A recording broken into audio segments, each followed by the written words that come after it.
तर hi friends, आज आम्ही निघालो आहे अक्कलकोटला. तुम्ही माझ्या मागच्या व्लॉगला खूप प्रेम दिलं, त्यासाठी खूप मनापासून धन्यवाद.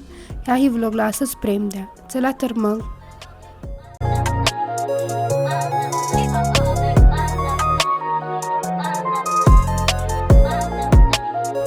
हा चोळोपा मठ जो किंवा चोळोपाचा वाडा म्हणून पण फार प्रसिद्ध आहे.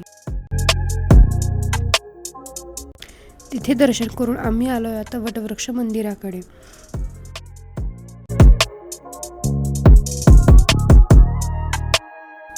प्रचंड गर्दी होती त्या दिवशी, पण आमचं फायनली दर्शन झालं.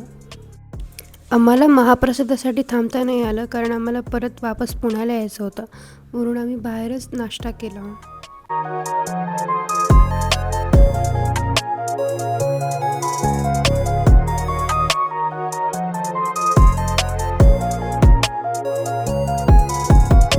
सध्या रस्त्यात मला हे ऊसाचे ट्रक्स खूप दिसत होते.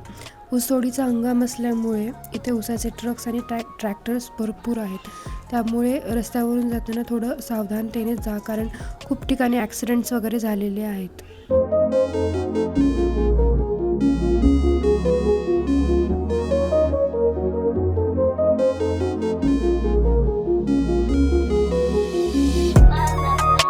तर टेंभुर्णीजवळ हे जयशंकर स्पेशल म्हणून दुकान आहे. तिथली ही बाजार आमटी फार प्रसिद्ध आहे.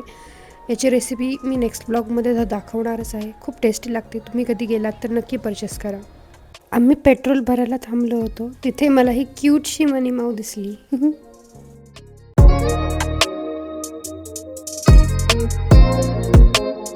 तुम्ही कितीही कोल्ड्रिंक्स प्या किंवा काहीही प्या, पण ऊसाच्या रसाने जो थंडावा जाणवतो तो कशातच नाही आहे. सो आम्ही फायनली ऊसाचा रस प्यायला थांबलो आहे आणि खूप छान होता रस.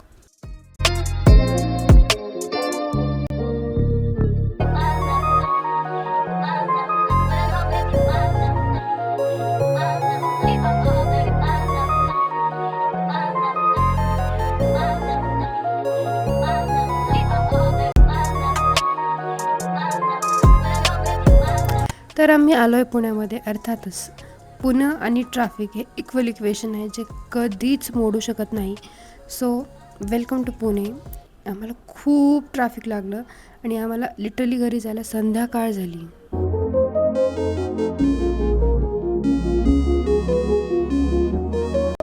तर फायनली आम्ही पोहोचलो आहे माझ्या घराजवळ, पण खूप भूक लागली होती, त्यामुळे आम्ही बाहेरच जेवण करायचं ठरवलं.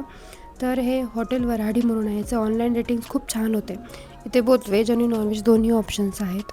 इथलं जेवण छान होतं, मला खूप आवडलं. तुम्हीही एकदा नक्की ट्राय करा.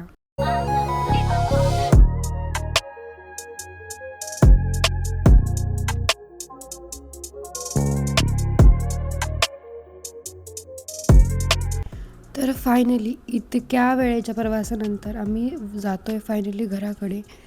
सो भेटूया आपल्या नेक्स्ट व्लॉगमध्ये. असंच प्रेम देत राहा, माझे व्हिडिओज पाहत राहा. काही चूक झाली असेल तर नक्की सांगा. तर लाईक शेअर सबस्क्राईब नक्की करा. श्री स्वामी समर्थ.